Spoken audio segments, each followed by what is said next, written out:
Hello, today we are here reviewing VagrantSong. So this has not been released yet. This was a Gen Con pre-release, and apparently it's really popular. It sold out every day at Gen Con when they had it. You're lucky enough to get me one. This is Corey, by the way. Hi, everybody. We mentioned him on several of our videos, but we got him to come join us today. And Kevin, you know already. Before we get into this, make sure you hit that subscribe button and the notification bell down there because you want to make sure you see all these great new games coming in the future that we have got from Gen Con. So, yeah, at time of recording, no one has a review or how to play that I've seen that was with the actual board. So I asked Randy to please pull this out tonight. And this is one that you actually, when you picked it up for me, that was the first you knew of it, right? Yeah, if I could have bought two of them, I would have, just based on the artwork. Yeah, the art's great. Yeah, but we'll get into that here in a moment. As far as the stats on this game, there's not much out there. Board Game Geek has no rating for it, and I didn't see a rank for it either, which I thought usually you'd see a rank. Well, if it's a Kickstarter or something, but I don't think enough people. There's like 50 of them, or they were selling 50 a day, so there's like 200 of them in the country right now. So, I know there's a pre-order for it at Origins, which is this coming weekend. So it's 2 to 4 player. It's 45 to 120 minutes, and its age is 14 up. That's probably about right, just from the complexity of the rules. Yeah. It was designed by Matt Carter, Justin Gibbs, and Kyle Rowan. Art is from Wyrd Miniatures and published by Wyrd Miniatures. So let's go into the quality of the components. So I like the standees, the clear standees, like what we saw in the promos for Picture Perfect that we were able to get. And there's been a few other games that use them. Problem is the stands. The stands, the centerpieces weren't cut the same on all of them.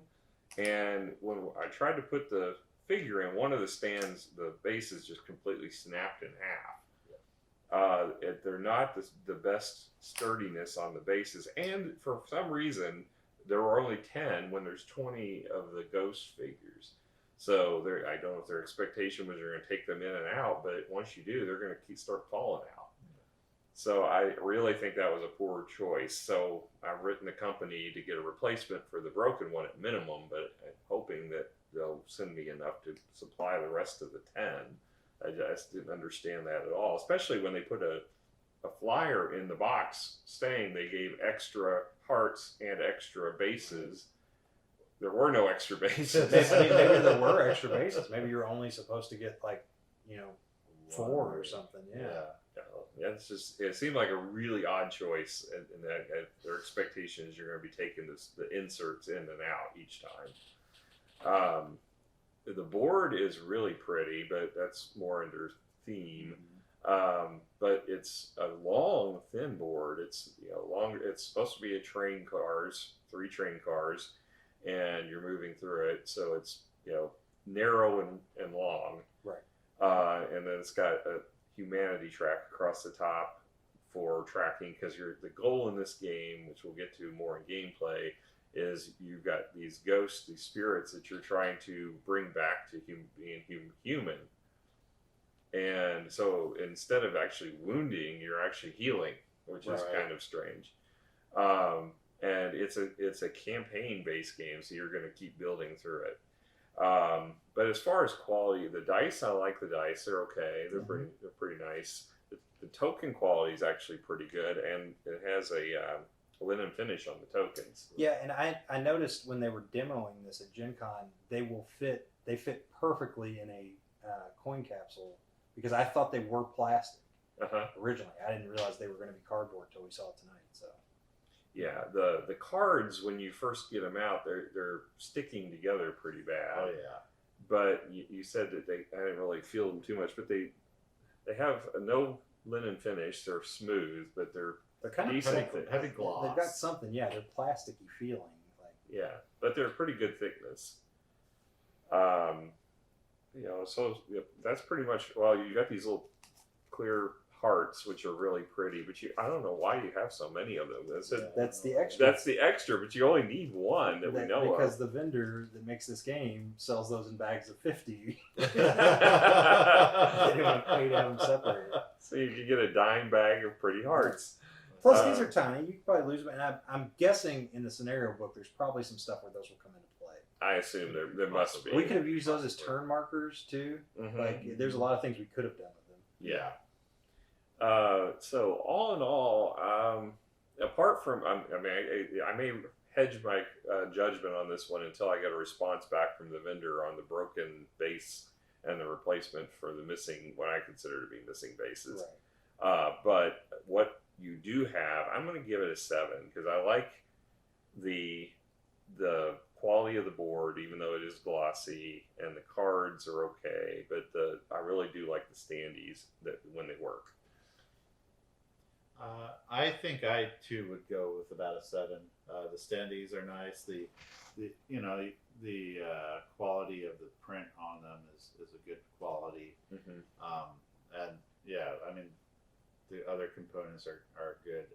Again, the cards were a little hard to pull apart. Yeah. So, but I think that warrants a 7.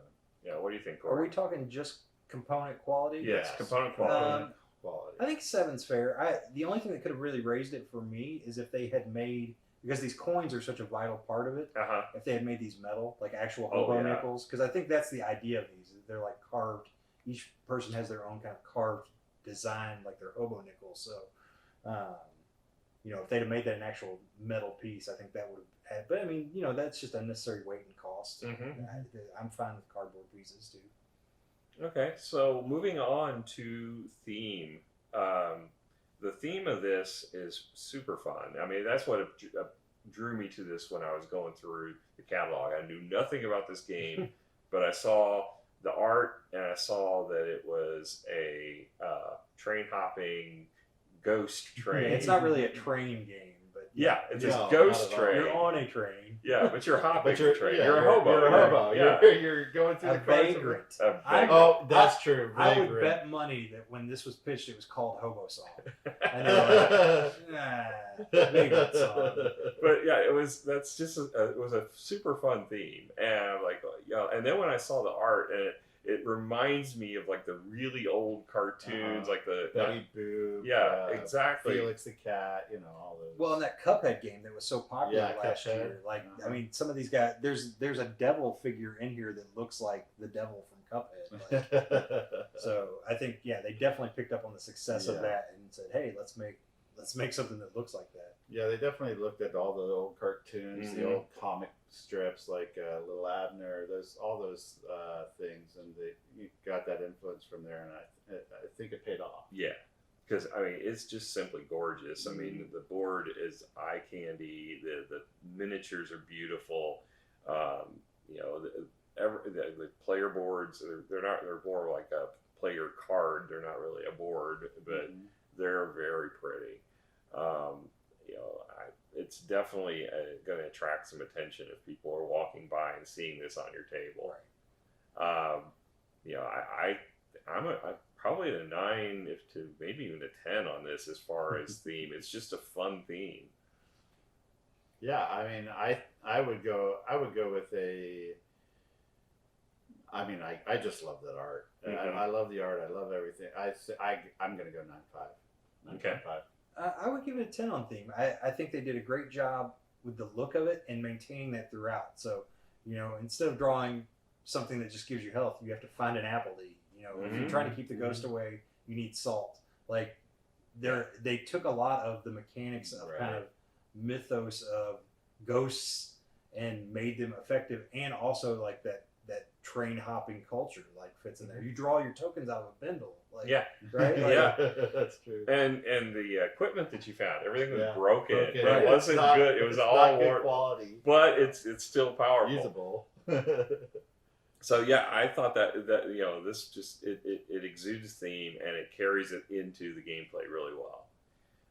So yeah, I think we got 9s to 10s across the board here. Yeah. As far as the rule book, this is where it suffered. there's two rule books in essence. There's the rules that tells you how to play and set up the game. But when you get to the setup, which is at the very beginning of it, it refers heavily on the other book, which is the scenario book. And there's a lot of things that I found lacking, where it was reference tokens that aren't either, well, they're in the game, I guess. They just don't reference them by the same names. Right. And that caused all kinds of confusion. We had to keep referring back to the rules numerous times, trying to interpret. And right now, as of this video, there's not very much in the way of a help on the Board Game Geek. So there's not like a good FAQ or anything out there that I could find, or errata. Right. So it's really early in the process to try to figure this out on your own. I think we've muddled our way through it, but I'm still not 100% confident everything was played exactly as they intended. Right. I agree. But that said, I mean, it is a complex game, so the rules are going to be harder to interpret. How many pages are the rules over there, Corey? So there was 22, I think, of rules, and then you get a like a couple pages of example round, and then you get another 1, 2, 3, 4 pages of the in-between game rules, the camp round, and then the rest of it is there's like 12 pages of moments, things that happen based on the story. Which I thought was interesting that they chose to put that in the rule book and not not in the scenario book. Yeah, that seemed like an odd choice. It was odd. That could have been a print thing. They could have paid well. You're spiral bound there. Yeah, they may have just had. I guess 12's an even number. They could have pulled 6 sheets off of this and made it.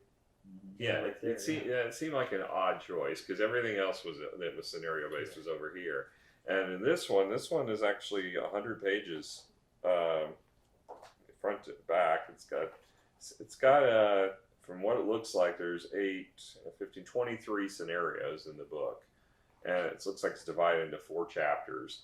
I won't go into any spoilers in this because we don't want to ruin it for you, but it's a very interesting the way it's laid out. There's each section of the game is broken in and gives you different. The gameplay appears to look similar, but there's different rules. Obviously, different setup with each scenario, but there's different rules that apply with each one. And I do believe they're going to introduce more throughout the game. We already know there's a question mark on the board that you don't know what it is from the start. Until something happens. Until something happens, it's going to trigger that. Some of the stuff you don't get in the first round of gameplay because it gets introduced during the camp phase, which doesn't happen until after you play the first round. So it's intended that you're going to play this start to finish with the same group. It's not really set up. They have rules in here for adding new players. Oh, they do? Okay. Yeah, but there's nothing about if somebody drops out. I guess that person just takes all their stuff. I don't know. Yeah. There's a belonging section in the camp phase where everything you decide not to use in the next round goes into a pile and anyone can pull from that. So, okay. Yeah. So as far as the rules, I'm probably going to give these a 4 is where I'm at. I mean, 5 is our standard Catan, and I can't say this is as good as base Catan as far as rules go. Yeah, just from looking through it, trying to find the answer as far as the skills and how those work. One of the things is that the skills can't be used every other turn, but that's not listed when they start talking about the skills, and it's found later in the book. I just felt like that was a big letdown and something that they really missed out on. I haven't read through all the rules, so I'm going to lean on what you say, and it's probably correct. It's a 4. I mean, just from things like that, it is a little lacking. I'm actually going to go the other direction and give the rules like a 7, because I feel like had we not tried to learn this in like 30 minutes before we played it, if someone sits down and reads these rules and reads the first scenario, the mechanics are simple. They're just kind of spread around. Mm-hmm. And one of the things that I like about this is you go in with some mystery. So we're all regular gamers. So I'm like looking through these cards. I'm like, oh, well, this has got that guy on it. So this must go somewhere. And then we found out later, no, this whole deck is a scenario, right? Mm-hmm. So like we just added that. We never used it, but and then I think you caught the ritual cards. Like I missed that in my rule read through. So I think if you're going to play this with your friends, have someone read the book the night before, play with the pieces. The mechanics themselves are very simple. Place your token, do your thing. There's a lot of exceptions. Yeah.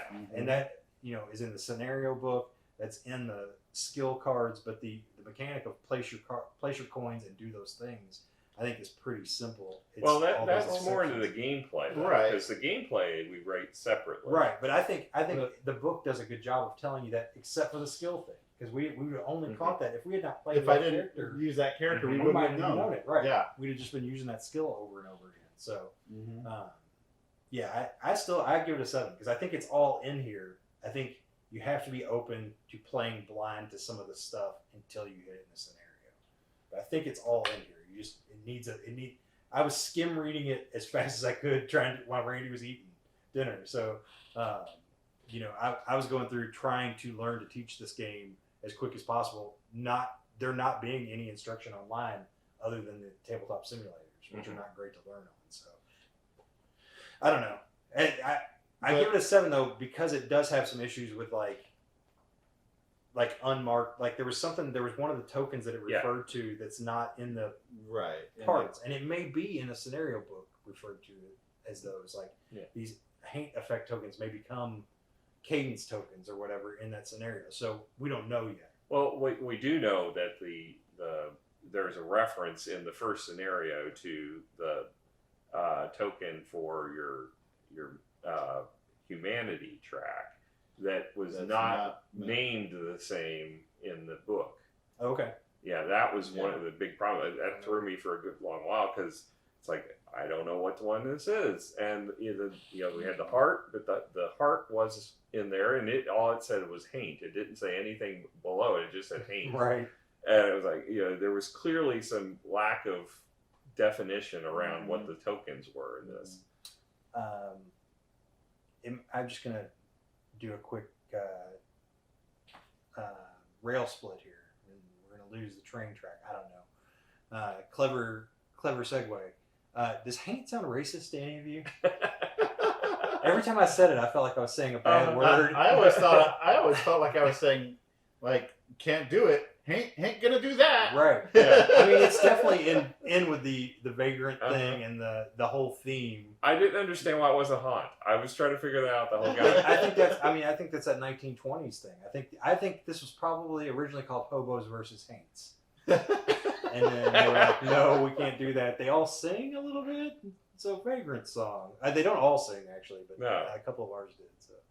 No, I didn't get the reference at all. There's definitely a song. I was trying to understand that the whole time. Why didn't they just go with haunt? Because they're ghosts. It makes that much more sense. It's just old timey. Okay. Yeah. With an E. TYME. Old timey. Yeah. Old timey.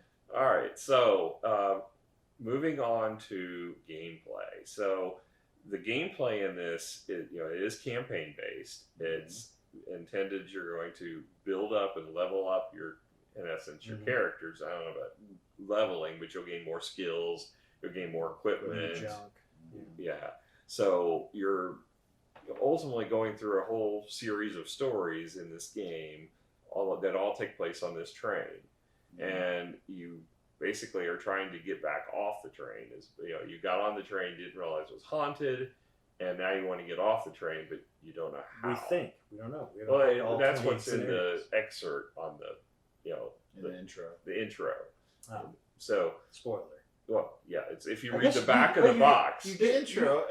You get the camp right, so you have to get off the. That's true. You do get the camp. That which makes. I guess you're camping in the. Maybe you're box. I mean, they sleep in the car all the time. Yeah. They have their bean. They've cleared it out. Now they can sleep there. Cans of beans. Because it clearly says on the excerpt that you get, like if you go on Board Game Geek or if you go on the that you're trying to get off the train, that you got on the train and you don't know how to get off of it. Well, then now I had not brought this up, but it bothers me that these characters are not on the front of the box. But if they're on the train the whole time, then I'm okay with that.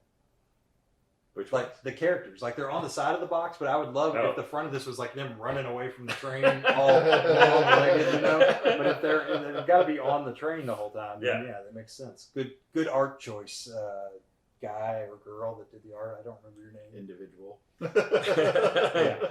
So, but when you first set it up, you're going to have a scenario that you set up with obstacles and different conditions that you've got to meet. And I like the obstacles are all they're boxes, but they have like distinct art on them. I thought that was cool. Fresh fish. I'm hoping they have some significance in this because Bun sweet panda muertos.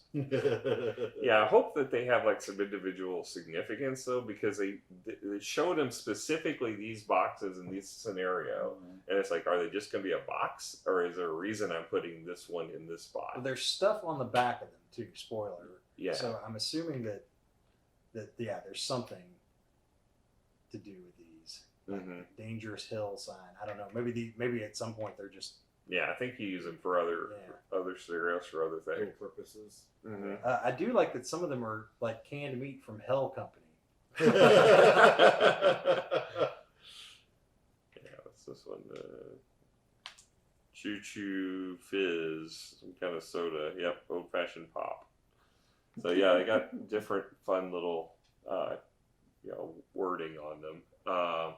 And then you're going through, and the goal is to basically help these ghosts back to humanity.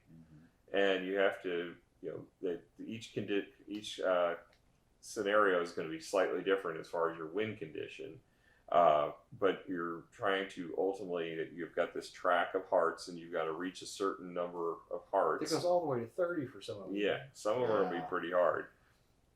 And you've got to hit that so many times. Several times. Yeah, so you've got different conditions. Each round you've got 3 tokens that are action tokens, if you will. And you've got different actions. Everybody's got 5 basic actions that you may have different criteria for, like you may get to move 2 spaces or move 3 spaces, right. But everybody has a skill in movement. Everybody has a skill that allows you to fight. In essence, you've got one that lets you search, you've got one that lets you heal, and you've got one that lets you draw tokens from the bag that will give you special abilities. So everybody's got those same common skills, but they are stronger in some and weaker in others. Right. And then you've got 4 special skills that you can hold, but you start out with just 2. And they have a left hand and a right hand for each skill. And so the diamond, there's a triangle on one side that matches the triangle on the card, and you can only have 2 right-handed skills, 2 left-handed skills. And then you've got 2 junk slots. Certain characters. Oh, you have 2 junk slots. I had 2. That's right. So that was my special extra. ability. I could have an extra junk. So you got 1 junk slot on most characters. My character's special ability was he had 2. The old mailman. Yeah. Yeah, it's got an extra bag. So, but I was weaker in movement and fighting. So, everybody's balanced in that way. And then you have a health meter, which in some cases could go up to 10. I think that was the highest we had. Yeah, we both had 10s. Which is weird. Yeah. Because you were like the beefy banjo player and I was Prince. He wasn't really Prince. He just thought he looked like Prince. It's Prince. They could have at least made it purple. I mean, it would make more sense. So you're trying to go, basically, in essence, it's like you're attacking the ghost, but you're really healing the ghost when you hit them. And then the ghost each turn, which is literally each turn, every time somebody takes an action, the ghost gets taken action. Player goes, ghost goes. Player goes, ghost. Yeah, and you draw it from this bag, and whatever token you get, in the book reference, he's got a happy side and an angry side. And depending on what side he's on is the effect that you're going to get when the token draws. And you're going to have different scenarios that will trigger when you flip that token. And basically there's 5 different tokens in the bag that are the standard ones, but then there's also events that can get put in there. There's other tokens that can get put in here. No, go ahead. Oh. The events were, I drew that event like twice, Yes, 3 times. that event sucked. I drew an event too. Yeah, Much better than yours yours. was about you got the good event. So yeah, and that's the other thing. The events, some of them are good, some are bad. You don't know what you're going to get, and I like that. I love the choose your own adventure aspects of this game a lot. And once you hit a certain threshold with each of these token types, which is hard printed on the board, so I assume it's always the same. Then you have a recycle where all the tokens get put back in the bag, but it triggers an effect that is for the haunt, for that ghost, that's going to impact you. And I'm assuming they're all bad, but we don't know. The first one definitely was bad. I'll give you that spoiler. Bad. Yeah, don't let them get mad either. Yeah. That's my spoiler for this game. If he gets the mad face, I don't know if you can really prevent that. I think it's going to happen. Real tough. It was. Because he can walk through every turn and the boxes. And he's going every turn while you're trying to catch up to him. Right. And anyway. So yeah, this is definitely not an easy game. And we were playing just the first level of it. Right. So it's going to be interesting to see how hard this thing can get. Mm-hmm. But all in all, I thought it was an interesting game. I mean, it's co-op, which I'm normally not a big co-op fan. I have to keep reiterating that. But I did like this one. Miranda did not. She left. No, she walked out. She abstained from this video because she felt like she was being too negative. She was also on her phone, and she just wasn't into it. I think it was too complicated to sit down and play without one of us really knowing how to play it. Well, I mean, we reviewed 10, and she didn't like that one either, and that was not complicated. It was just the fact that she doesn't like pressure lock games. Yeah, right. Yeah. So, there's that. There's not enough Martian exploration and terraforming. It's not heavy enough for her. So, I thought this was a fun game. Once you get past all the wonkiness of the rule book. Yeah. So, given the gameplay of it, and the fact that I really want to know how this thing continues, I'm going to go ahead and I'm going to put this, I think, at an 8.5 for me is where I'm at. I think it was a very interesting game, and I really would love to see more of it. I don't know. I'm really kind of sad that Miranda didn't like it, because now I think it's going to be harder to get it to the table. So what were your thoughts? Well, I really like adventure story games. I think this is a very good one. They did a very good job. I personally... Some of the things just kind of frustrated me as far as the rules and how unclear some of the things seem to be. I'll take some of the blame for that because I skimmed the rules and and I also went back in and tried because I wasn't satisfied with some of the things. It did not hurt my feelings. And so I I looked through the rules to try to find some solutions, some answers. And they weren't easily found. But as far as gameplay goes, I think it's about an 8. I think it's a good, well played game. Mm-hmm. I'm gonna go 8.5 as well, because I would absolutely play this again if it was out. It's short enough that I don't feel like I'm not sitting down to Battlestar and I'm not gonna be here till 2 a.m. There is a little bit of a learning curve, I think, with a new player. Yeah. But after a round, you get the mechanics, right? Mm-hmm. Yeah. I'm going to add to my rule book thing. What it's missing is an index. Yeah, that would help a lot. Yeah, but then you might accidentally read one of the moments at the end. I don't know. Like the other part that we've not really talked about is, actually, I'm going to bump it up to a 9 because I did not know about the ongoing part of it. Mm-hmm. So after you finish the scenario, you camp for the night, and you get all the coins that you have. If you spend some time to complete the rituals that do damage sometimes to the haint, you get extra coins, and then you get to upgrade. So you get to go through the action cards and pick out new things to kind of upgrade your characters. You can get more junk. You can get more tokens to start the next round. So you can be like, oh, I want to make sure I've got an apple. You can just give money to a cat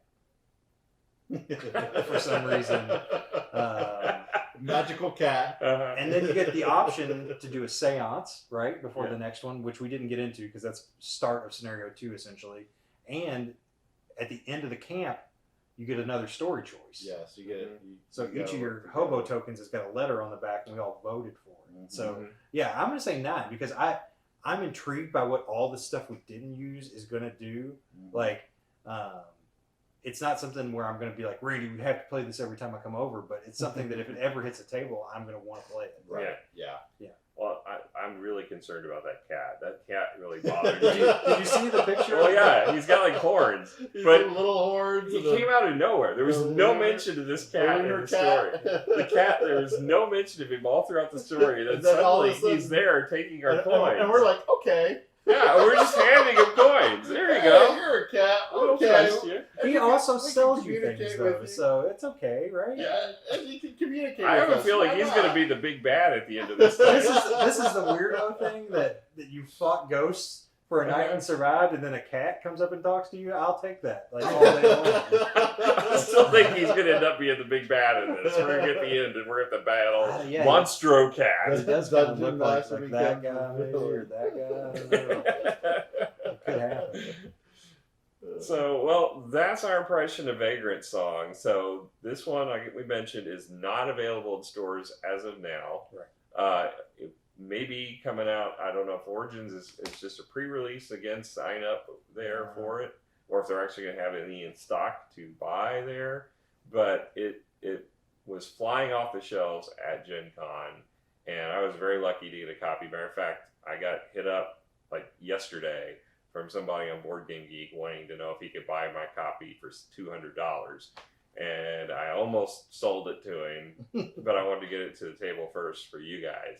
So took the loss on that one because he already found another buyer. But if so. anybody wants, I'll sign this one. And we'll sell it to you for $200. No. We'll just give you another one. Well, We'll get like 10 of them we'll and sell it so to you in a month or two, whenever I know I have a copy firmly in hand. Right. Maybe your copy comes. Maybe the new copy comes with more of these Yeah. things. Or maybe you just buy. I'll sell you the broken base. If any comment gets 100 likes, I will pay to ship you that broken base. Yeah. You're gonna regret that in a week. Yeah, yes you are. All right, well, thanks for joining us, and keep checking out the channel. Make sure if you didn't already do it, hit that subscribe button. If you did already do it, don't do it again, because that's always, Subscribe. yeah. All right, so till next time, bye. Bye, Ciao. everybody.